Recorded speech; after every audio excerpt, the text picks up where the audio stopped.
मित्रों एवं बहनों, आप सभी को श्री कृष्ण जन्माष्टमी की हार्दिक शुभकामनाएं। मित्रों, आज हम आप सभी लोगों को श्री कृष्ण जन्माष्टमी की एक अत्यंत ही महत्वपूर्ण कथा सुनाने वाले हैं। जो भी माताएं, बहनें या मेरे प्रिय भाई श्री कृष्ण जन्माष्टमी का व्रत रखते हैं, उन्हें इस कथा को अवश्य सुनना चाहिए, क्योंकि इससे मनोवांछित फल की प्राप्ति होती है। कान्हा जी आपकी सभी मनोकामनाएं अवश्य पूरी करते हैं। आज के इस वीडियो में हम श्री कृष्ण जन्माष्टमी पर सुनी जाने वाली कथा कहानी सुनेंगे। और हाँ मित्रों, इस कथा के अंत में आप सभी को पूजा विधि भी बताई जाएगी, तो कृपया इस पावन व्रत कथा को अंत तक अवश्य सुनें। मित्रों, श्री कृष्ण जन्माष्टमी का व्रत भाद्रपद में कृष्ण पक्ष की अष्टमी को मनाया जाता है और श्री कृष्ण जन्माष्टमी को भगवान श्री कृष्ण के जन्मोत्सव के रूप में मनाया जाता है।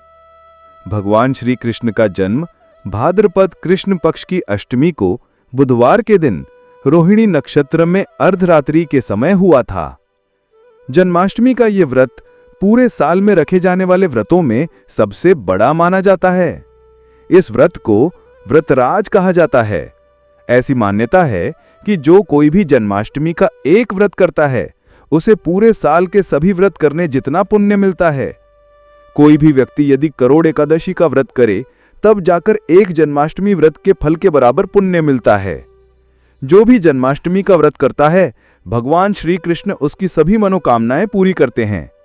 ऐसी भी मान्यता है कि जो जन्माष्टमी के दिन भगवान श्री कृष्ण को केवल एक झूला भी झूला देता है, तो भगवान श्री कृष्ण उसकी भी सभी मनोकामनाएं पूर्ण कर देते हैं। जो भी मनुष्य जन्माष्टमी का व्रत रखता है, और हम जो अब आपको जन्माष्टमी व्रत की ये कथा सुनाने जा रहे हैं, उस कथा को श्रद्धापूर्वक सुनता है, तो उसके सभी पाप नष्ट हो जाते हैं। मित्रों, चलो अब हम सुनते हैं श्री कृष्ण जन्माष्टमी व्रत की कथा। बोलिए श्री कृष्ण भगवान की जय। मित्रों, द्वापर युग में जब पृथ्वी पाप और अत्याचार से भरने लगी, तब माता पृथ्वी गौ माता का रूप धारण कर सृष्टि के रचयिता भगवान ब्रह्मा जी के पास गईं। गाय के रूप को धारण किए हुए माता पृथ्वी के साथ सभी देवता भी ब्रह्मा जी के पास पहुंचे, और सभी देवताओं ने मिलकर भगवान ब्रह्मा जी को पृथ्वी की दुखद गाथा सुनाई, जो कंस के अत्याचार से भरी हुई थी।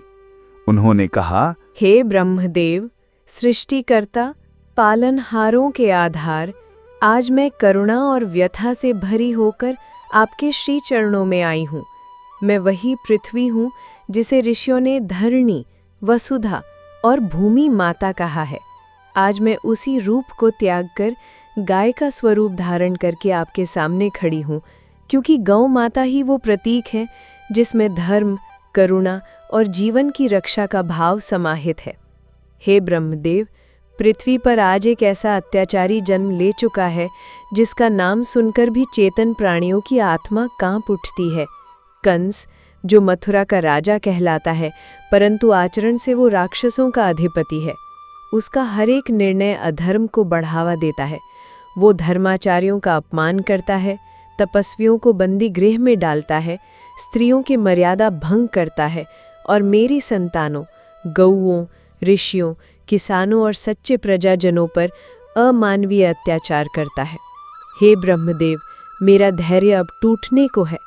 जहाँ कभी मेरी छाती पर संतों की चरण धूलि पड़ती थी, वहाँ अब रक्त बह रहा है। जहाँ कभी गोधन शांति से चढ़ते थे, वहाँ अब कंस के सैनिक उन्हें घसीटते हैं। मेरे नेत्रों ने निर्दोष वत्सों को कटते देखा है। मेरे कानों ने उन ऋषियों की चीत्कार सुनी है जिन्हें सत्य बोलने की सजा मिली। हे ब्रह्मदेव, आप सृष्टिकर्ता हैं, इसलिए मैं आपसे ही समाधान मांगने आई हूँ। क्या अब वो समय नहीं आ गया जब धर्म की पुनर्स्थापना हो? क्या अब कोई ऐसा तेज नहीं प्रकट होना चाहिए जो इस घोर अंधकार को भेद सके? क्या कोई ऐसा अवतार नहीं उतरना चाहिए जो फिर से पृथ्वी पर सत्य, दया और मर्यादा का संचार करे? हे ब्रह्मदेव, मेरी गोद जल रही है, मेरी संतानें तड़प रही हैं और धर्म एक कोने में ठिठुर रहा है। त्राहिमाम, त्राहिमाम, कृपा करें, इस पीड़ा का कोई समाधान दीजिए। गाय माता की ये करुण पुकार केवल किसी माता की पीड़ा नहीं है, ये स्वयं धरती की वेदना है। ये उस धर्म की पुकार है जो त्रेता, द्वापर और सत्य युग का आधार रहा है।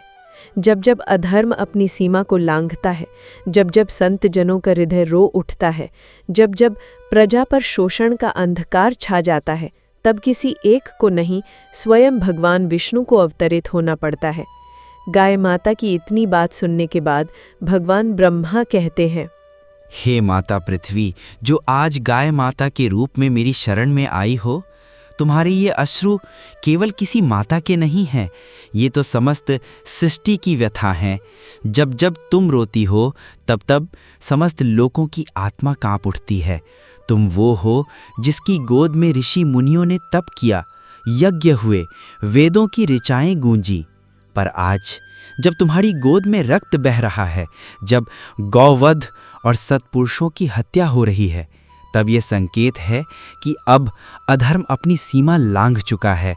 हे माता, मैं भली भांति जानता हूँ, मैं सृष्टिकर्ता अवश्य हूँ, परंतु पालन का भार मेरे हाथों में नहीं। मेरी मर्यादा विधि नियंता की है। संहार महादेव का क्षेत्र है, परंतु संरक्षण, धर्म की पुनर्स्थापना, संतों की रक्षा, ये तो केवल और केवल भगवान श्रीहरि विष्णु का कर्तव्य है। महाकाल शिव भी इस समय साक्षी हैं, क्योंकि अब ये वो क्षण है जब ज्योतिर्मय नारायण को पुकारा जाना चाहिए, जो हर युग में अधर्म का अंत और धर्म की विजय के लिए स्वयं प्रकट होते हैं। हे देवगण, हे महर्षिगण, अब चिंता नहीं, ये समय आह्वान का है। चलो उठो, हम सब एक साथ उस लोक की ओर प्रस्थान करें जहाँ क्षीर सागर की लहरों पर भगवान विष्णु शेषनाग की शैया पर विश्राम कर रहे हैं। वही स्थान है जहाँ इस पीड़ा का उत्तर छिपा है। वही है वो तेज जो कंस जैसे अत्याचारी का अंत कर सकता है। ये निश्चित है, कंस जैसे अधर्मी का नाश केवल भगवान विष्णु ही कर सकते हैं। वे ही हैं जिन्होंने त्रेता में राम रूप में रावण का अंत किया, और अब इस युग में भी वे प्रकट होंगे, गौ माता की रक्षा के लिए, पृथ्वी की मर्यादा के लिए और धर्म की पुनर्स्थापना के लिए। चलो अब हमें क्षीर सागर की ओर चलना होगा, भगवान नारायण से इस अवतरण की प्रार्थना करने के लिए। अब समस्त देवता ब्रह्मा जी के संकेत पर करुणा से व्याकुल पृथ्वी देवी को, जो गाय माता का रूप धारण किए हुए थीं, अपने साथ लेकर क्षीर सागर की ओर प्रस्थान करते हैं। स्वर्गीय आकाश को चीरते हुए दिव्य रथों में सवार होकर वे सब उस लोक की ओर बढ़ते हैं जहां श्री हरि भगवान विष्णु का दिव्य धाम है। क्षीर सागर वो स्थान जहां लहरों की हर एक गूंज में ब्रह्मांड की गति समाई है, जहां शांति स्वयं विश्राम करती है। वहीं शेषनाग की कोमल और विशाल शैया पर श्री हरि भगवान विष्णु ध्यानावस्थित थे। उनके चरणों की सेवा में स्वयं माता लक्ष्मी थीं, जिनकी सौम्यता उस दिव्य क्षण को और भी पावन बना रही थी। और तभी वहां पहुंचे ब्रह्मा जी, शिव शंकर, इंद्र, वरुण, अग्नि, यम और समस्त प्रमुख देवगण। उनके बीच पीड़ा से भरी हुई माता पृथ्वी गौ रूप में नतमस्तक खड़ी थीं। सभी देवता श्रद्धा और करुणा से भरे हुए श्रीहरि की ओर देख रहे थे। जैसे ही वे वहां पहुंचे, उन्होंने एक स्वर में भगवान विष्णु की स्तुति आरंभ की। उनकी वाणी आकाश में गूंजने लगी। उस स्तुति के हर एक शब्द में केवल श्रद्धा नहीं, बल्कि एक पुकार थी, धर्म की रक्षा के लिए, अत्याचार के अंत के लिए और कंस जैसे अधर्मी के विनाश के लिए। उनकी स्तुति की दिव्य ध्वनि ने सागर को भी शांत कर दिया। श्री हरि विष्णु जो योग निद्रा में स्थित थे, उन्होंने धीरे धीरे अपने नेत्र खोले। सृष्टि के पालनकर्ता की दृष्टि जब समस्त देवताओं और माता पृथ्वी पर पड़ी, तो आभास हुआ मानो स्वयं प्रकृति ने उत्तर मांगा हो। तब भगवान विष्णु कहते हैं, हे देवगण, हे ब्रह्मा, हे महादेव, आज आप सब इस प्रकार एकत्र होकर मेरी शरण में क्यों आए हैं? क्या ऐसा कौन सा संकट आ गया है जो स्वयं पृथ्वी देवी भी गौ रूप में मेरे समक्ष उपस्थित हैं? कहिए, किस उद्देश्य से आप सब यहाँ पधारे हैं? अब गाय का रूप धारण की हुई माता पृथ्वी आगे बढ़ी और बोली, हे प्रभु, संपूर्ण भूमंडल पाप और अत्याचार से घिर गया है। पृथ्वी त्राही त्राही कर रही है। धर्म लुप्त प्राय हो गया है, सत्य दब चुका है और अधर्म ने उग्र रूप धारण कर लिया है। अब ये संसार संतुलन खो चुका है। हे प्रभु, कृपा करके आप ही इस संकट का निवारण करें। आप ही इस पीड़ा को हर सकते हैं। पृथ्वी को इस भय, हिंसा और अन्याय के अंधकार से मुक्त करें। ये करुण पुकार सुनकर भगवान श्री हरि विष्णु की अंतःकरण से करुणा प्रकट हुई। उन्होंने देवताओं को संबोधित करते हुए कहा, ये यथार्थ है कि पृथ्वी आज पीड़ा में है और इसका निवारण अब मुझे स्वयं करना होगा। अतः मैं स्वयं पृथ्वी पर अवतार लूंगा। ब्रजमंडल में, यादव वंश में वासुदेव की धर्मपत्नी और कंस की बहन देवकी के गर्भ से मेरा जन्म होगा। मैं वहां अपनी बाल लीलाओं से आनंद बिखेरूंगा और अधर्म के मूल को नष्ट कर धर्म की पुनर्स्थापना करूंगा। तुम सब अब ब्रजभूमि की ओर प्रस्थान करो। वहां जाकर यादव कुल में जन्म लो और मेरे साथ लीला संग करना प्रारंभ करो। मेरी बाल्यावस्था की लीलाओं में तुम सबको दिव्य आनंद की अनुभूति होगी और वहीं से होगा इस युग के अंधकार का अंत। तब भगवान श्री हरि विष्णु से उत्तर पाकर भी समस्त देवगण नतमस्तक हुए और फिर क्षीर सागर से लौटकर पृथ्वी पर अवतरण की तैयारी में लग गए। अब सबके हृदय में एक ही उद्देश्य था, धर्म की पुनर्स्थापना के लिए श्रीहरि की लीला में सहभागी बनना। समस्त देवता पृथ्वी देवी के साथ ब्रजभूमि की ओर प्रस्थान कर गए और ठीक वैसा ही हुआ जैसा श्रीहरि ने संकेत किया था। देवगण ने यादव कुल में जन्म लिया।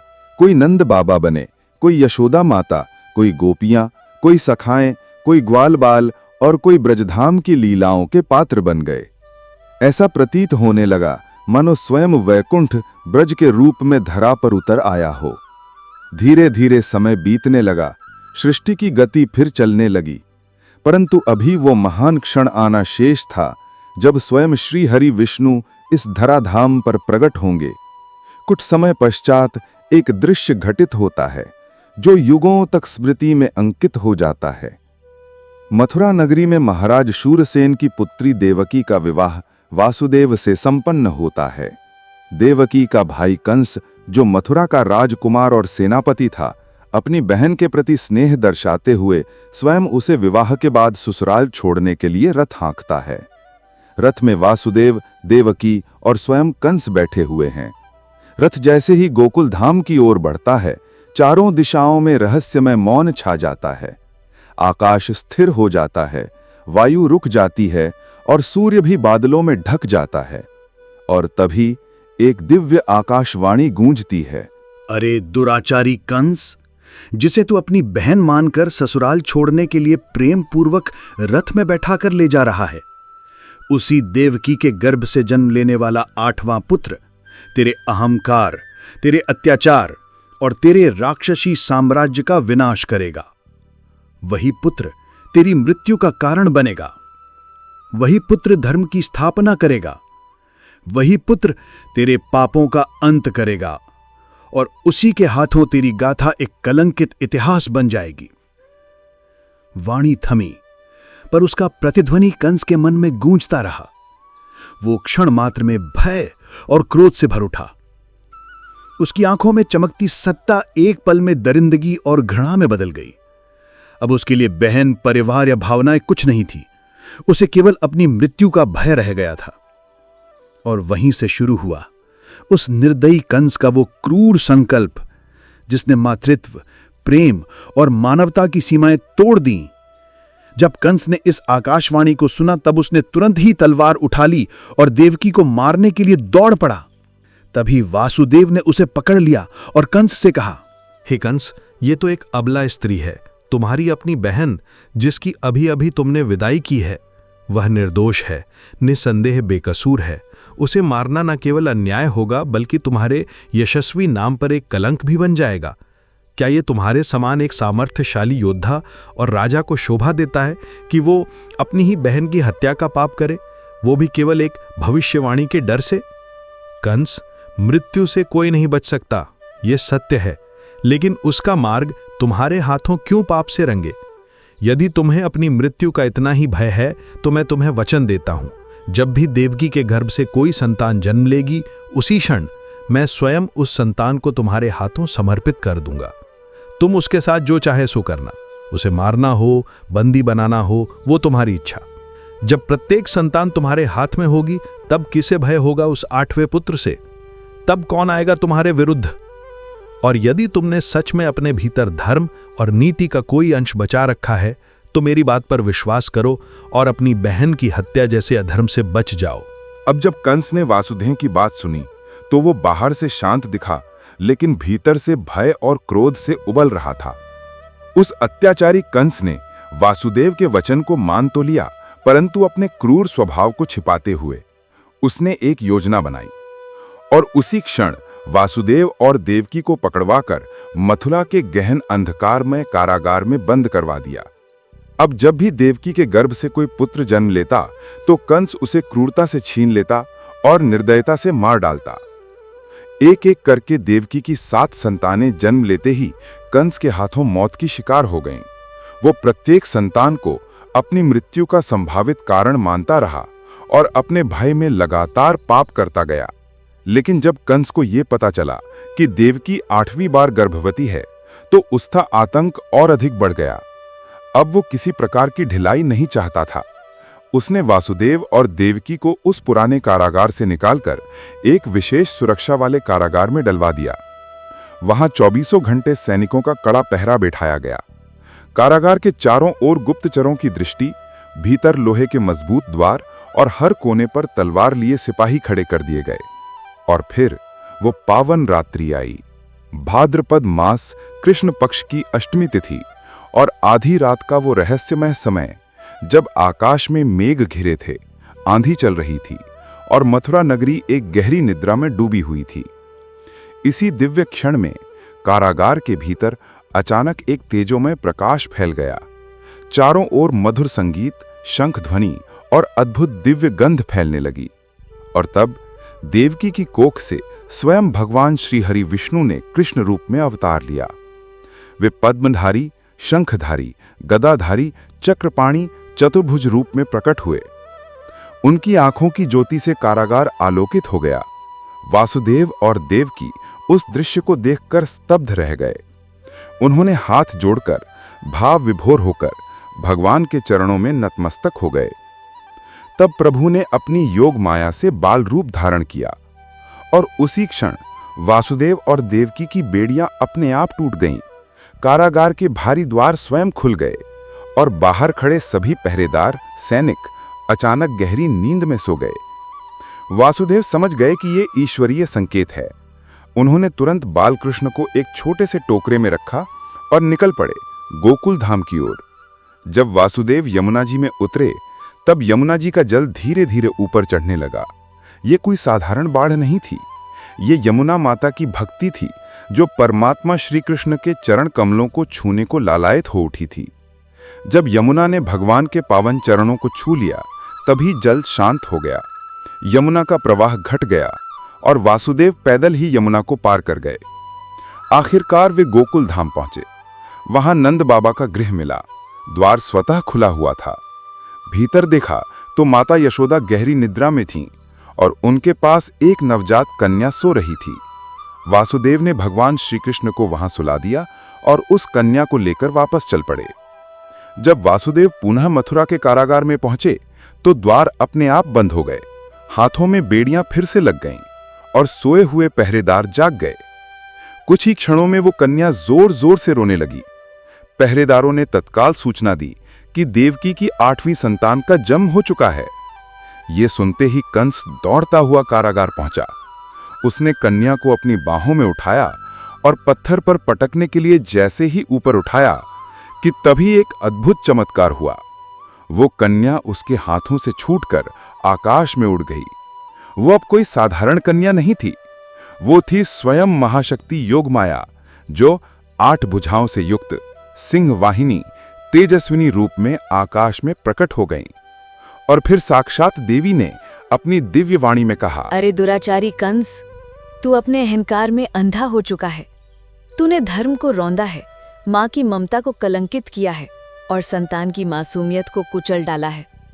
तूने निर्दोषों का रक्त बहाया है, तपस्वियों को अपमानित किया है, परंतु अब तेरा समय पूरा हो चुका है। जिस मृत्यु से तू बचने के लिए अपनी बहन की कोख को छलनी करता रहा, वो मृत्यु तो गोकुल में पहले ही जन्म ले चुकी है। हाँ कंस, तेरा काल अब धरा पर आ चुका है। वो अब तुझे नहीं छोड़ेगा। वही बालक जो तूने समझा एक अबोध शिशु है, वही तेरा अंत करेगा। तेरा घमंड, तेरा पाप और तेरा आतंक अब समाप्त होने को है। अब तू कितना भी पहरा बिठा ले, कितने भी सैनिक खड़े कर दे या कितनी भी युक्तियां रच ले, तेरी मृत्यु अब निश्चित है और तेरा वध करने वाला अब इस धरती पर अवतरित हो चुका है और वो तेरे ही जैसे पापियों के विनाश के लिए आया है। देवी की ये वाणी आकाश में गूंजती रही। कंस भय से थरथराने लगा। उसके हाथ शिथिल पड़ गए। वो जो अभी तक स्वयं को अमर समझता था, अब उसकी आंखों में पहली बार मृत्यु का भय स्पष्ट दिखाई देने लगा। और वहीं से आरंभ होती है कृष्ण और कंस की महागाथा। और तब समय ने करवट ली। श्री हरि विष्णु के अवतार लीलाधर श्री कृष्ण ने बाल्यकाल से ही इस धरती पर धर्म की पुनर्स्थापना का कार्य आरंभ कर दिया। ब्रजभूमि में खेलते खेलते उन्होंने राक्षसी शक्तियों का नाश करना शुरू किया। कभी वे मां यशोदा की गोद में मुस्कुराते शिशु बने, तो कभी कालिया नाग के फन पर नृत्य करने वाले परमेश्वर। इन्हीं लीलाओं के मध्य उन्होंने अघासुर जैसे महादानव को उसकी गुफा में ही मार डाला। तृणावर्त, बकासुर और शकटासुर जैसे राक्षसों को खेल खेल में समाप्त कर दिया। तारकासुर जैसे दुष्टों का संहार कर भक्तों को भयमुक्त किया और अंततः मथुरा नगरी में प्रवेश कर अपने जन्म के वास्तविक उद्देश्य की ओर अग्रसर हुए। उन्होंने रंगभूमि में कुबलयापीड़ हाथी को मार गिराया, चाणूर मुष्टिक जैसे पहलवानों को परास्त किया और फिर राजसभा में सिंहासन पर बैठे उस क्रूर, निर्दयी, पापाचारी कंस को अपने ही सिंहासन से खींचकर उसका वध कर दिया। उस क्षण समस्त सृष्टि ने राहत की सांस ली। पृथ्वी देवी का भार उतर गया और भक्तों की आस्था ने जयकार किया। बोलिए श्री कृष्ण भगवान की, बोलिए नंद के आनंद भय जय कन्हैया लाल की, बोलो वृंदावन बिहारी लाल की। मित्रों, आइए अब मैं आपको एक और प्राचीन कथा का अनुसरण कराता हूं। यह कथा भगवान शिव शंकर और बाल गोपाल श्री कृष्ण के अद्भुत मिलन की है। कहते हैं मित्रों, एक बार भगवान शंकर के हृदय में बड़ी तीव्र अभिलाषा जगी कि वे स्वयं भगवान श्री कृष्ण के बाल स्वरूप के दर्शन करें। उनका मन इस इच्छा से व्याकुल हो उठा। वो त्रिलोकीनाथ, योगियों के आराध्य कैलाशपति महादेव एक साधारण योगी का वेश धारण करके अपने शरीर को भस्म से ढंक कर हाथ में डमरू और त्रिशूल लिए चल पड़े गोकुल धाम की ओर। वहीं गोकुल में नंद बाबा का भवन, जहां मां यशोदा अपने लाल के साथ थीं, शिव शंकर वहां पहुंचे और नंद भवन के द्वार पर खड़े होकर गंभीर स्वर में पुकार लगाई, अलख निरंजन, कहाँ हो प्रभु। ऐसा कहकर भगवान भोलेनाथ, जो योगी वेश में थे, गोकुल की गलियों में हरि नाम और भक्ति से ओत-प्रोत भजन गाने लगे। उनका स्वर गंभीर था, किंतु उसमें भक्ति की ऐसी तड़प थी जो सृष्टिकर्ता तक पहुंच जाए। उधर माता यशोदा अपने नंदलाल श्री कृष्ण के साथ थीं। वो अपने बाल गोपाल का श्रृंगार कर रही थीं। कभी उनका मुकुट ठीक करती, कभी नन्हे हाथों में कंगन पहनाती, तो कभी उनकी आंखों में काजल लगाती। माँ का मन अपने लाल के सौंदर्य में इतना मग्न था कि बाहर खड़े योगी की आवाज उसे सुनाई ही नहीं दी। तब भगवान शिव, जो योगी भेष में थे, ने फिर से पूर्ण श्रद्धा और विनम्रता से पुकार लगाई, जय श्री कृष्ण, अलख निरंजन। ओ माता यशोदा, द्वार खोलिए। एक दरिद्र साधु बालक के दर्शन हेतु आया है, लेकिन अंदर से कोई उत्तर नहीं आया। माँ यशोदा अब भी श्री कृष्ण की नन्ही मुस्कान और किरकारियों में खोई हुई थीं। उसी समय गोकुल की गलियों से एक वृद्ध गोपी वहां से गुजर रही थी। उसके माथे पर तिलक था, आंखों में श्रद्धा और कंधे पर मटका। जब उसकी नजर द्वार पर खड़े उस जटाजूटधारी भस्मी विभूषित योगी पर पड़ी, तो वह कुछ क्षणों के लिए ठिठक गई। उसने देखा वो योगी नंगे पैर तपस्वी वेश में, हाथ में डमरू और कमंडल लिए द्वार पर शांत मुद्रा में खड़ा है, मानो कई युगों से प्रतीक्षा कर रहा हो। वो गोपी पास गई और धीरे से बोली, बाबा, आप कब से खड़े हैं यहाँ? क्या माँ यशोदा ने द्वार नहीं खोला? क्या बालक कृष्ण के दर्शन की इच्छा लेकर आए हैं आप? आइए बाबा, थोड़ा बैठ जाइए। आप जैसे संतों के दर्शन से तो गोकुल की भूमि भी धन्य हो जाती है।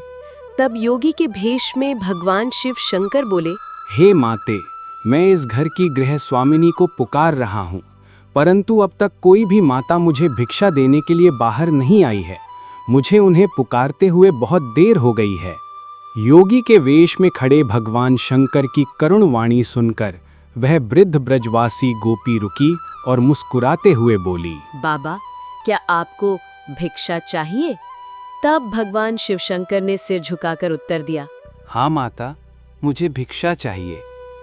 ये सुनकर गोपी ने दया और स्नेह से कहा, बाबा, लेकिन यहाँ तो मुझे कोई दिखाई नहीं दे रहा। आप मेरे घर चलिए, मैं आपको भिक्षा दूंगी। आप जो मांगेंगे, यदि वो मेरे पास हुआ तो मैं देने से नहीं हिचकूंगी। तब भोलेनाथ ने बड़ी सरलता और संकल्प के साथ कहा, माता, मैं जहाँ भी जाता हूँ वहीं से जो मिले वही मेरे लिए प्रसाद है। यदि उस द्वार से कुछ ना मिले तो फिर मैं किसी और द्वार पर नहीं जाता। अब वो गोपी मुस्कुराई और बोली, तो फिर महाराज, आज तो आपको भूखे ही रहना पड़ेगा। भोले बाबा ने शांत भाव से उत्तर दिया, जैसी प्रभु की इच्छा। अब गोपी का हृदय कांप उठा। वो कहने लगी, बाबा, हमारे गोकुल से कोई भी अतिथि भूखा चला जाए, ये तो हम सबके लिए लज्जा की बात होगी। आप यहीं ठहरिए, मैं अभी भीतर जाकर देखती हूँ कि यशोदा रानी कहाँ है। इतना कहकर वो गोपी तुरंत नंद भवन के अंदर गई। जैसे ही वो भीतर पहुंची, उसने देखा कि मैया यशोदा तो अपने श्याम सुंदर का श्रृंगार कर रही थीं। कभी उन्हें गोधूली का तिलक लगा रही थीं, कभी लोरी गाकर उन्हें सुलाने का प्रयास कर रही थीं। उधर बाहर खड़े भोलेनाथ मन ही मन कह रहे थे, प्रभु, जब तक दर्शन नहीं होंगे मैं यहाँ से नहीं जाऊंगा। अंदर जाकर वो गोपी पुकारती है, यशोदा रानी, कहाँ हो बेटी? मैया यशोदा ने मुड़कर देखा और प्रसन्न होकर बोली, आओ काकी, आइए आइए, कहिए क्या बात है? अब गोपी मुस्कुराते हुए कहती है, यशोदा रानी, तुम्हारे द्वार पर एक योगी कब से भिक्षा के लिए खड़ा है। तुमने उसकी आवाज नहीं सुनी क्या? ये सुनकर मैया यशोदा ने आश्चर्य से कहा, नहीं काकी, मुझे तो कोई आवाज नहीं आई। मैं तो अपने लाल के श्रृंगार में ही मग्न थी। तब गोपी मुस्कुराते हुए बोली, अरे जल्दी से उसे भिक्षा दे दो बेटी, वो तो कोई बड़ा महात्मा लगता है। मैंने ऐसा योगी आज तक नहीं देखा। उसके मुख की ओर देखो तो आंखें टिकती ही नहीं। मैया यशोदा ने स्नेह से पूछा, ऐसा क्या है उस योगी में काकी? गोपी ने भक्ति से भरकर कहा, अरे बेटी, उसके ललाट पर तो ऐसा तेज है जैसे सूर्य की किरणें उतर आई हों। और देखो कितना बड़ा उसका नियम है। वह जिस द्वार पर भिक्षा के लिए खड़ा होता है उसी से भिक्षा लेता है, और यदि भिक्षा ना मिले तो बिना कुछ लिए ही भूखे पेट लौट जाता है। मैया यशोदा श्रद्धा से भावुक हो उठी। कहने लगी, काकी, आपकी बातों को सुनकर तो मैं दक्षिणा देना ही भूल गई। अभी लेकर आती हूँ। यशोदा जी अंदर गईं और संदूक से कुछ स्वर्ण मुद्राएं और एक बहुमूल्य मोती की माला निकालते हुए बोली, यदि वो महात्मा सचमुच इतनी दिव्य आत्मा है तो ये मोती की माला उनके चरणों में समर्पित करती हूँ। उधर बाहर योगी भेष में खड़े भगवान शिव शंभु मन ही मन अपने आराध्य श्याम सुंदर से संवाद कर रहे थे। प्रभु, दर्शन देने में इतना संकोच क्यों? आपके दर्शन के लिए तो देवता भी तड़पते हैं। तभी श्री कृष्ण ने योग माया से हंसते हुए उत्तर दिया, नाथ, धन्य हैं आप जो अपने सेवक के द्वार पर स्वयं पधारे हैं। आप जैसे त्रिलोकनाथ जब मेरे लिए प्रतीक्षा करें तो ये मेरा सौभाग्य है। यह सेवक आपको शत शत प्रणाम करता है। इधर मैया यशोदा ने श्याम सुंदर को झूले में लिटाया, एक सुंदर दक्षिणा की थाली सजाई और उस वृद्धा गोपी के साथ भवन से बाहर आईं। बाहर अभी भी योगी वेश में भगवान शिव शंकर धैर्य और शांति से द्वार पर खड़े प्रतीक्षा कर रहे थे। जैसे ही मैया यशोदा की दृष्टि उस योगी पर पड़ी, उनके हृदय में एक अद्भुत श्रद्धा की लहर दौड़ गई। उन्होंने धीरे से सिर झुकाते हुए हाथ जोड़कर कहा, बाबा क्षमा कर दीजिए विलंब के लिए। मैं अपने लल्ला का श्रृंगार कर रही थी, इसी कारण आपकी आवाज नहीं सुन पाई। मैया यशोदा की नम्र वाणी सुनकर योगी वेश में खड़े भगवान शिव शंभु बोले, धन्य हो मैया, जिसे ऐसे परम दिव्य बालक की सेवा का सौभाग्य प्राप्त हुआ है। मुझे भी उस अद्वितीय शिशु के दर्शन करा दो, यही मेरी अभिलाषा है। मैया यशोदा थोड़ी असमंजस में बोली, बाबा मुझे क्षमा कर दो, अभी अभी मैंने लल्ला को स्नान कराया है, उसे ठंडी हवा लग जाएगी, इसलिए मैं इस समय उसे बाहर नहीं ला सकती। तब योगी वेशधारी भगवान शिव ने निवेदन किया, हे माते, मैं तुम्हारे द्वार तक आया हूँ, क्या मेरी इतनी सी विनती भी स्वीकार नहीं करोगी? मैया यशोदा थोड़े कठोर स्वर में बोली, नहीं बाबा, मैं अपने लल्ला को बाहर नहीं ला सकती। आप ये भिक्षा ग्रहण कीजिए और कृपया मुझे क्षमा कीजिए। तब भगवान शिव, जो योगी वेश में थे, भिक्षा की थाली की ओर देखते हुए बोले, मैया, ये मोती, धन, रत्न, ये सब मेरे लिए पत्थर के टुकड़े समान हैं। मुझे इनका कोई लोभ नहीं, कोई चाह नहीं।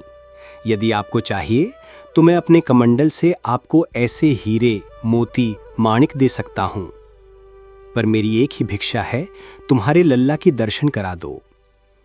इतना कहकर भगवान शिव ने अपने कमंडल से बहुमूल्य रत्न निकाले और मैया की भिक्षा थाली में रख दिए। उन्हें देखकर मैया यशोदा और वो वृद्ध गोपी चकित रह गईं। मैया चिंतित होकर बोली, काकी, मुझे ये साधु कुछ मायावी प्रतीत होता है, देखो तो कैसी कैसी बहकी बातें कर रहा है। वृद्ध गोपी चुपचाप खड़ी रहीं। उनकी दृष्टि मैया यशोदा के करुण और चिंतित चेहरे पर थी। तब यशोदा की आंखों में जल भर आया। वो धीरे से बोली, बाबा, तुम जैसे कई मायावी लोग पहले भी आ चुके हैं। सब यही कहते हैं कि तुम्हारा लल्ला बड़ा दिव्य है, उसके दर्शन करा दो, गोद में दे दो, और फिर उसका अनिष्ट करने का प्रयास कहते हैं। मेरे लल्ला ने क्या बिगाड़ा है जो तुम सब उसके शत्रु बने बैठे हो? फिर उन्होंने कुछ कठोर स्वर में कहा, यदि भिक्षा चाहिए तो ले लीजिए, अन्यथा कृपया अपने स्थान को पधारिए, मैं अपने लल्ला को बाहर नहीं लाऊंगी। तब योगी वेश में खड़े भोलेनाथ बोले, अरे मैया, इतनी कठोर मत बनो, मैं बहुत दूर से आया हूँ तुम्हारे लल्ला के दर्शन की लालसा लिए। मैया यशोदा अब भी दृढ़ थीं। वो बोली, चाहे आप कैलाश पर्वत से ही क्यों ना आए हो, मैं अपने लल्ला को बाहर नहीं लाऊंगी। यदि आप कैलाश से आए हैं तो वहां भगवान शिव के दर्शन कर लेते, यहाँ किस काम से आए हैं? ये सुनकर भगवान शिव मंद मुस्कान के साथ बोले, भोली मैया, भगवान के दर्शन करना कठिन नहीं है, परंतु उनके बाल रूप के दर्शन वह तो युगों में एक बार ही होते हैं। वही दुर्लभ दृश्य देखने की लालसा लेकर मैं तुम्हारे द्वार पर आया हूँ। मैया यशोदा फिर भी नहीं मानी। उन्होंने कहा, बाबा, मुझे क्षमा कीजिए, मैं अपने लल्ला को बाहर नहीं लाऊंगी। मेरे पति की आज्ञा है कि किसी भी अनजान व्यक्ति के सामने अपने लल्ला को मत लाना, चाहे कोई भी हो। अब ये संवाद वाद विवाद का रूप ले चुका था। मैया यशोदा और योगी रूपी शिव के बीच प्रेम, श्रद्धा, भय और माता की सतर्कता का संगम हो रहा था, और ये दृश्य स्वर्ग लोक में सभी देवगण देख रहे थे। वे चिंतित हो उठे कि यदि ऐसा चलता रहा तो भगवान शिव को श्री कृष्ण के दर्शन नहीं हो पाएंगे। तभी देवताओं ने देवी योगमाया से निवेदन किया कि वे इस स्थिति को संभालें। योगमाया ने देवी पूर्णमासी का रूप धारण किया और एक गोपी के वेश में वहां प्रकट हुई जहां ये वार्तालाप चल रहा था। जैसे ही देवी पूर्णमासी वहां पहुंची, उन्होंने कोमल वाणी में कहा, अरे, ये कोई अनजान व्यक्ति नहीं है यशोदा रानी, मैं इन्हें बहुत अच्छी तरह जानती हूँ। मैंने तुमसे पहले भी कहा था ना कि गोकुल में आने से पहले मैं काशी में रहा करती थी। वहीं मैंने इन योगी के दर्शन किए थे। ये कोई साधारण संत नहीं, बल्कि परम दिव्य शक्ति हैं। ये तो स्वयं शक्ति की आदिपति हैं। ऐसा कहते हुए पूर्णमासी माँ, जिनकी आंखों में भक्ति और प्रेम के आंसू छलक आए थे, झुककर भगवान शिव के चरणों में अपना शीश रख देती हैं और गदगद होकर उन्हें प्रणाम करती हैं। फिर उठकर यशोदा की ओर मुड़कर कहती हैं, यशोदा, इन्हें अपने लल्ला के दर्शन करा दो। इनके आशीर्वाद से तेरा लाल भी और प्रसन्न होगा। इनकी दृष्टि जिस पर पड़ती है उसका जीवन धन्य हो जाता है। अब मैया यशोदा थोड़ी स्मृति भाव में सोचती हुई बोली, क्या तुम सच कह रही हो बुआ? फिर उन्होंने चिंतित होकर कहा, पर इनकी वेशभूषा तो देखो, लंबी लंबी जटाएं, सारा बदन भभूत से ढका हुआ, गले में सांपों की माला। मेरा लल्ला तो इन्हें देखते ही डर जाएगा बुआ। ना बाबा ना, मैं तो अपने लल्ला को बाहर नहीं लाऊंगी। बेचारी भोली भाली यशोदा मैया को क्या पता था कि उनके द्वार पर स्वयं भगवान शिव शंकर पधारे हैं। मैया की बातें सुनकर पूर्णमासी माँ मुस्कुराते हुए गंभीर स्वर में कहती हैं, नहीं यशोदा रानी, इनके तो दर्शन मात्र से ही समस्त भय नष्ट हो जाता है। जहाँ इनकी कृपा दृष्टि पड़ती है वहाँ कोई विघ्न टिक नहीं सकता। मैं तुझे झूठ नहीं कह रही हूँ यशोदा, तू इन पर विश्वास कर। उसी समय वहाँ खड़ी दूसरी गोपी भी बोल उठी, अरे यशोदा रानी, ये पूर्णमासी बुआ तो कभी झूठ नहीं बोलती। क्या तुझे याद नहीं, जब ये पहली बार गोकुल आई थी तब इन्होंने ही तुझे आशीर्वाद दिया था कि तू भी माँ बनेगी, तुझे एक लल्ला मिलेगा। तब तो तुम सबने आशा ही छोड़ दी थी। इनकी हर बात सत्य निकली है। अब भी समय है, इनकी बात मान ले। अब मैया यशोदा थोड़ी नरम पड़ते हुए बोली, ठीक है बुआ, लल्ला को ले तो आऊंगी, पर उन्हें अपने हाथों में नहीं दूंगी। पूर्णमासी माँ मुस्कुराकर बोली, अरे अच्छा, लल्ला को तो ले आ। शिव बाबा दूर से ही उसे निहार लेंगे, दूर से ही आशीर्वाद दे देंगे। जा बेटी, जल्दी जा। अब मैया यशोदा तुरंत नंद भवन के भीतर जाती हैं। श्याम सुंदर को लेने के लिए अंदर जाकर वे अपने नन्हे लाल को गोद में उठाती हैं। प्यार से गालों को चूमती हुई कहती हैं, अरे लल्ला, चल, कोई तुझसे मिलने आया है। तेरी दर्शन की बड़ी लालसा है उसे। फिर मैया यशोदा श्री कृष्ण को गोद में लेकर धीरे धीरे भवन के बाहर आती हैं। बाहर जैसे ही शिव शंभू की दृष्टि अपने प्राण प्रिय आराध्य बाल गोपाल श्री कृष्ण पर पड़ी, वे भाव विभोर हो उठे। उनकी आंखें ठहर गई, जैसे पूर्णिमा की रात में कोई चकोर चांद को टकटकी लगाए देखता है। वैसे ही साधु वेशधारी भगवान शिव अपने प्रियतम के बाल रूप को अपलक निहारते रहे। उनके नेत्रों में प्रेम का सागर उमड़ पड़ा। हृदय श्रद्धा और आनंद से भर गया।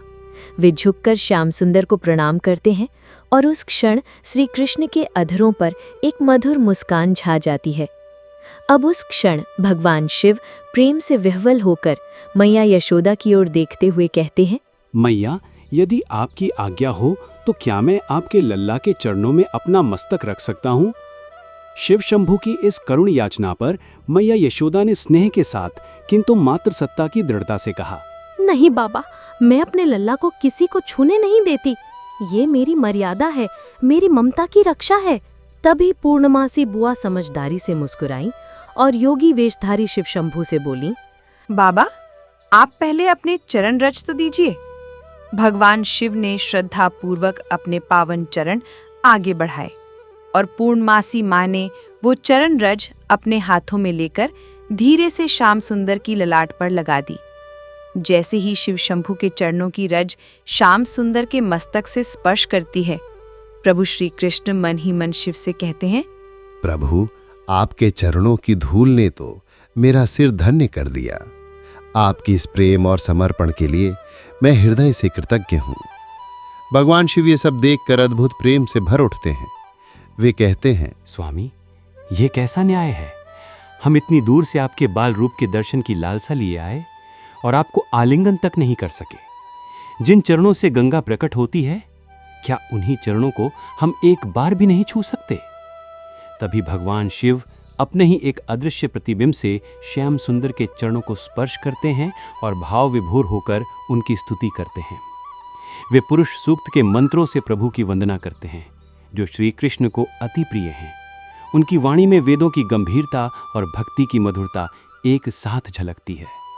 फिर शिव शंभू मैया यशोदा की ओर देख मुस्कुरा कर कहते हैं, मैया, इस युग में तेरा लल्ला तो मेरे नैना भैरे निहाल, प्रमुख लाल की प्यासी अखियां, अब निहाल निर्मल लाल। यशोदा जी भाव विभोर हो जाती हैं और कहती हैं, योगी बाबा, अब तो भिक्षा ले लो। भगवान शिव प्रेम पूर्वक मुस्कुराते हुए उत्तर देते हैं, मैया, ये मोती, ये हीरे, ये धन सब तो पत्थर हैं। इनका मेरे लिए कोई मूल्य नहीं। मैं तो पहले ही मालामाल हो गया तेरे लाल के दर्शन करके। यही मेरी सच्ची भिक्षा थी। इतना कहकर योगी वेशधारी भगवान शिव शंभू एक मधुर मुस्कान के साथ वहीं पर अंतर्ध्यान हो जाते हैं। उनके अंतर्ध्यान होते ही स्वर्ग लोक से देवी देवता पुष्प वर्षा करने लगते हैं। चारों दिशाओं में हर हर महादेव और जय श्री कृष्ण की गूंज छा जाती है। जन्माष्टमी के पावन दिन जो कोई इस कथा को श्रद्धा से सुनता है, उसे भगवान श्री कृष्ण के बाल रूप के दर्शन का पुण्य फल प्राप्त होता है और उसकी सारी बाधाएं शांत हो जाती हैं। बोलिए नंदलाल श्री कृष्ण भगवान की जय हो। बोलिए भक्त वत्सल शिव शंभू की जय हो। जय श्री राधे, जय श्री कृष्णा। तो मित्रों, आपने अब तक श्री कृष्ण जन्म की ये दिव्य कथा सुनी। कैसे ब्रज में लीलाधर का जन्म हुआ, कैसे भोलेनाथ उनके दर्शन के लिए गोकुल पहुंचे और कैसे संपूर्ण सृष्टि ने उस रात उल्लास से प्रभु का स्वागत किया। अब चलिए, जैसे उन दिनों गोकुल वासियों ने प्रेम से लड्डू गोपाल का स्वागत किया था, वैसे ही अब हम भी करें श्री कृष्ण जन्माष्टमी की पूजा विधि। आइए भाव से कहें, पूजा विधि प्रारंभ करते हैं। इस पावन दिन की शुरुआत होती है एक पवित्र संकल्प से। प्रातःकाल ब्रह्म मुहूर्त में उठें, स्नान करें, स्वच्छ वस्त्र धारण करें और मन में ये व्रत लें कि आज का दिन प्रभु श्री कृष्ण को समर्पित रहेगा। अब घर के मंदिर या पूजा स्थान को पवित्र करें, गंगा जल का छिड़काव करें, दीपक जलाएं और वहां एक सुंदर पालना रखें जिसमें बाल गोपाल विराजमान हो। जहां भगवान श्री कृष्ण की प्रतिमा को स्थापित करना है, वहां पीले वस्त्र बिछाएं और उसके चारों ओर तुलसी पत्र, फूलों की माला और दीप सजाएं। झूला सजाएं, उसमें छोटी सी कृष्ण प्रतिमा रखें या फिर लड्डू गोपाल का बाल स्वरूप। अब पूरे दिन उपवास रखें, फलाहार करें या निर्जल रहें और भगवान के भजन, कीर्तन और नाम जप में लीन रहें। जैसे जैसे रात्रि का समय निकट आता है, भजन कीर्तन का स्वर और तेज कर दें। घड़ी जब रात्रि के 12 बजाए, वो पावन क्षण आए जब प्रभु श्री कृष्ण का जन्म हुआ था। उसी घड़ी लड्डू गोपाल को स्नान कराएं, पहले गंगा जल से, फिर पंचामृत से, दूध, दही, घी, शहद और शक्कर से अभिषेक करें। फिर शुद्ध जल से स्नान कराकर उन्हें नव वस्त्र, आभूषण, तिलक और मुकुट पहनाएं। अब प्रभु को झूले में विराजित करें और माखन, मिश्री, तुलसी दल, धनिया, पंजीरी और पंचमेवा का भोग लगाएं। अब दीप जलाकर, धूप दिखाकर प्रेम से आरती करें।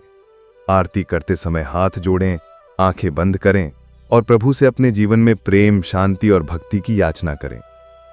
आरती के पश्चात झूले को धीरे धीरे झुलाएं। प्रभु के बाल रूप के दर्शन करें और भाव से कहें, जय कन्हैया लाल की। अब प्रसाद सभी में बांटें और रात्रि को भजन कीर्तन करते हुए प्रभु का जन्मोत्सव मनाएं। प्रभु के प्रति जो भावना आप लाते हैं, वही भावना इस व्रत को सफल बनाती है। श्रद्धा हो तो बाल कृष्ण मुस्कुराते हैं और जहां प्रेम है, वहां साक्षात वृंदावन बसता है। मित्रों, आपको हमारे द्वारा सुनाई गई श्री कृष्ण जन्माष्टमी व्रत कथा कैसी लगी, हमें कमेंट करके जरूर बताइए। अगर आपको कथा अच्छी लगी हो तो इस वीडियो को अपने मित्रों, परिवारजनों और भक्त साथियों के साथ अवश्य साझा करें। और अगर आपने अब तक हमारे चैनल को सब्सक्राइब नहीं किया है तो कृपया तुरंत कर लें, ताकि इसी प्रकार की दिव्य कथाएं और धार्मिक प्रसंग आप तक पहुंचते रहें। मित्रों, आप सभी का इस वीडियो को अंत तक देखने के लिए दिल से धन्यवाद। राधे राधे, जय श्री कृष्णा।